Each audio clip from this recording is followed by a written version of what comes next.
Do Androids Dream of Electric Sheep is a novel that explores many philosophical questions. In this video, we'll try to summarize the novel and to analyze how humans are threatened by physicalism. The story takes place in the future. The planet is devastated and has been nearly destroyed by a huge war known as World War Terminus. Science and technology are highly developed.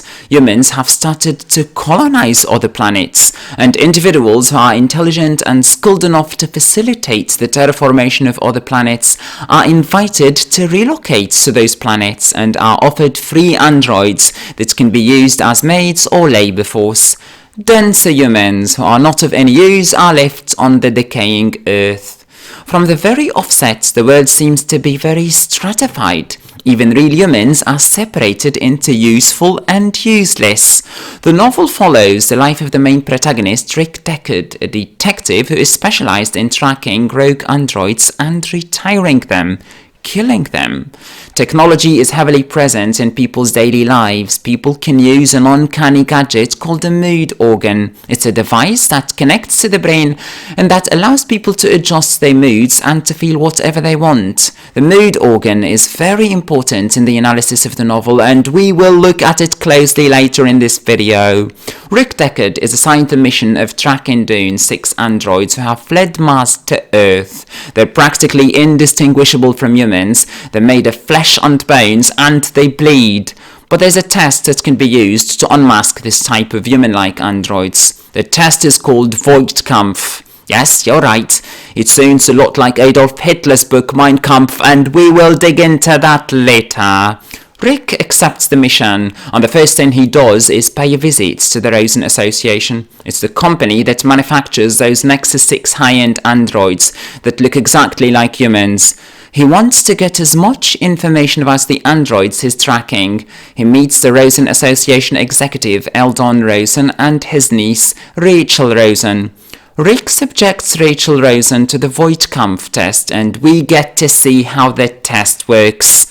The tester puts the testee in hypothetical situations where animals are hurt, and the tester examines how the testee reacts to those situations. Humans are demarcated by their empathy with animals. If the subject is not affected by animal cruelty, the test concludes that the subject is an android. The test reveals that Rachel is an android, but her supposed uncle tells Rick that it's only due to her upbringing and that she's a little distant. And while Rachel would turn out to be an android, Eldon's argument is valid. It is conceivable that some humans would fall victim to their natural lack of empathy and would be considered non-human and hence disposable. Also, at this point, we as readers cannot help but ask how we will fare taking such a test. It is undeniable that some of us will fail the test. Real animals are considered a very luxurious property, and they're very sought after because they're getting rarer and because they're believed to increase a person's empathy. Most people who can't afford to buy real animals because of how expensive they are settle for robotic animals. The novel tells simultaneously 2 stories that will converge at the end, Rick Deckard's story and John Isidore's. Isidore is not very bright, and he has been even further affected by radiation that ensued after World War Terminus. He works at a synthetic animal repair company, and he lives alone in an apartment in an abandoned building. Until he meets one of the rogue androids that Deckard is pursuing. Her name is Briss. She takes refuge in Isidore's building. He talks to her as he's hungry for contact with anybody. She doesn't hide the fact that she's an android, but Isidore is not judgmental at all. She tells him that together with some other androids have escaped Mars and that they're on the run. She invites her other friends and they all stay in Isidore's building. The androids are not kind to Isidore though. They're manipulative. Deckard starts hunting down the 6 androids. He meets a person who presents himself as a Russian detective who's also after the androids. But Deckard recognizes his real identity as one of the 6 androids and he kills him. Then Deckard tracks an opera singer he suspects is another one of the 6 androids. Her name is Luba Luft. He finds her and confronts her, but it seems she really thinks she's a human and calls the police. The police take her word over Deckard's. Deckard is arrested. At the police station, Rick is interrogated. He tries to prove his identity, and in the middle of his interrogation, a police officer named Resh finds out that his colleague is an android and kills his colleague. Resh suspects there could be more androids posing as police officers. He helps Deckard and they both get out of the police station. Deckard is shocked that androids could infiltrate a police station. Helped by Resh, Deckard goes back to the opera house to retire the android opera singer, and it is his new partner Resh who kills her. After that, Deckard and Resh decide to test each other because they're confused about who's a human and who's an android. But the test reveals that they're both human, but Resh appears to be a little psychopathic. According to the test, a psychopathic human nonetheless. Having already killed 3 androids, Deckard is generously remunerated, and he uses all his money to buy a goat that he takes home. Then Deckard is called by Rachel and they agree to meet at a hotel.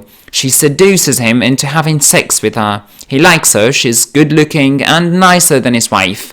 But Rachel infuriates him when she tells him that she is used to having sex with bounty hunters to dissuade them from hunting down androids. And although this makes Rachel more human because androids are not supposed to care about the fate of other androids, but Deckard feels hurt. He feels used. He would have preferred to be the only bounty hunter Rachel has ever slept with. He despises Rachel after she tells him that he's just like any other bounty hunter. He channels all his wrath into the hunt for the remaining androids, and he finds their hideout, John Isidore's building. Deckard storms into the building and kills the remaining 3 androids. By killing a total of 6 androids, he brings his mission to fruition. He calls his superior to report the completion of the mission. He has managed to kill all 6 androids in one single day, for which he is congratulated. He goes home. His wife Iran tells him that a woman has come in and has killed their goat, but this doesn't shock Deckard.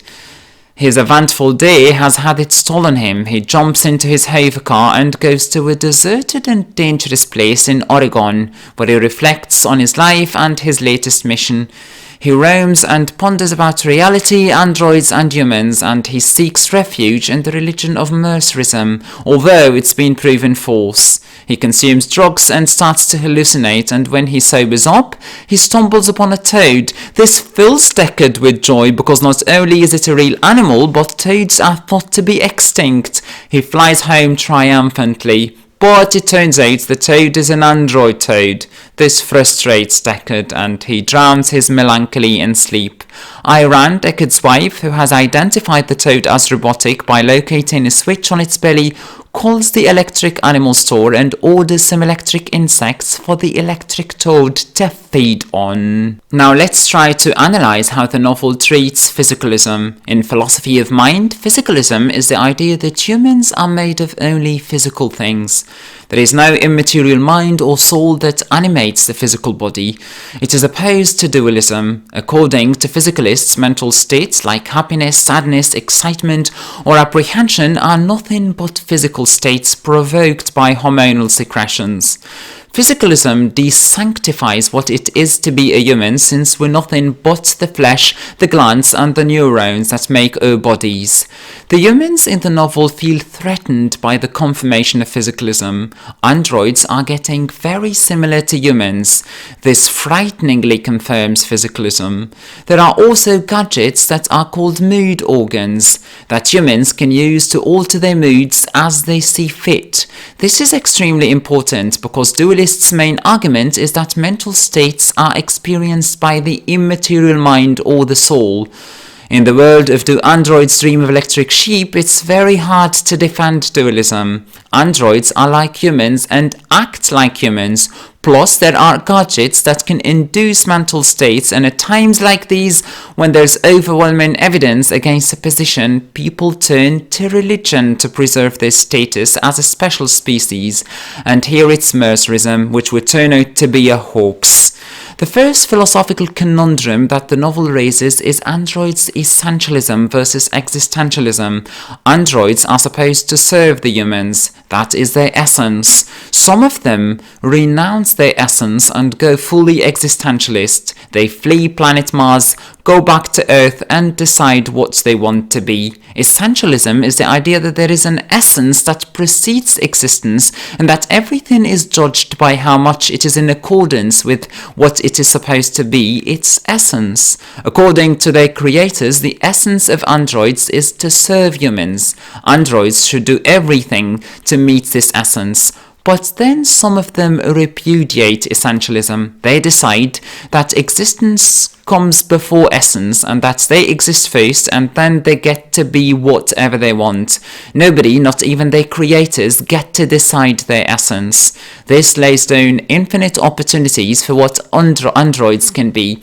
But this makes humans feel threatened because this would no longer make them superior to androids. Mood organs constitute a major proof of physicalism. The idea that mental states are physical states shows that there is no soul or immaterial mind that experiences mental states. It demystifies what it is like to be a human.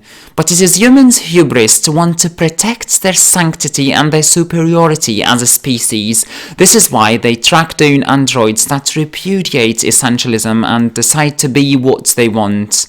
Androids are getting more and more sophisticated and pretty indistinguishable from humans, and the test that detectives use to telepath androids is called Voigt-Kampff, which is reminiscent of Adolf Hitler's book Mein Kampf. The book defends Nazism and utilizes erroneous arguments and pseudoscience to argue that there is a hierarchy of races and that some races are superior to others. The test Voigt-Kampff is particularly designed to elevate humans above androids and to smoke out inferior androids, inferior to humans. What humans want is to prove that despite being very similar to humans, androids are nothing but philosophical zombies. If humans can prove that, then physicalism is false and humans are really special. Philosophical zombies are beings that are exactly like humans. The only thing that makes philosophical zombies different from humans is their incapacity to experience mental states and qualia, first-person experiences. They can act as if they did, but in reality they do not. It's extremely hard to peek at the first-person experiences that a human or an android has or fails to have. And that's where the Voigt-Kampff comes into play. It's a test that tries to identify whether the testee feels empathy towards animals or not. But it would turn out the test is defective. The rogue androids that Detective Deckard pursues lead very human-like lives. One of them is an opera singer. That's a very artistic job. When Detective Deckard discovers the unreliability of the test, he questions everything around him, his colleagues and even himself. But the novel does not definitively claim that physicalism is true. The novel presents counter-arguments that fan the flames of doubt. Rachel fails to understand that telling Deckard she is used to sleeping with detectives to manipulate them would anger him, almost make him want to retire, kill her. This failure to anticipate Deckard's feeling is suspicious, but at the same time she kills Deckard's goat out of revenge. The androids that Isidore meets and befriends are very human-like until they mutilate a spider without the slightest remorse. Immediately, Isidore questions his closeness to them. This is another indication that maybe the androids are philosophical zombies. The novel excels at asking questions, but it does not pretentiously attempt to provide definitive answers. But it seems the novel's arguments for physicalism are a little more pronounced. Rachel's mistake could have been made by a real human, and the mutilation of the android spider could prove that androids can commit animal cruelty just like many humans can. Now, this video has reached its end. Until we meet again, have a great day.